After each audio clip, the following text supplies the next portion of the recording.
Сегодня в республике подтверждено 62 новых случая COVID-19. 12 человек госпитализированы. Больше всего заболевших в Казани. Это 28 человек. Следом идут Челны. Здесь 10 случаев заражения. В Казани решено развернуть еще один госпиталь для больных коронавирусом. Об этом сегодня рассказали на заседании столичного оперативного штаба. По числу заболевших Татарстан сейчас на 15-м месте среди регионов страны.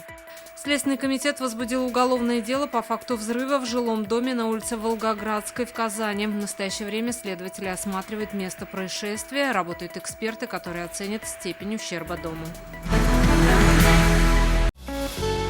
Авыр һәм мөмкин кадәр илә булу соралган вакытта ТНВ телеканалы тамашачыларга яраткан фильмын кабат карау мөмкинлеген бирә.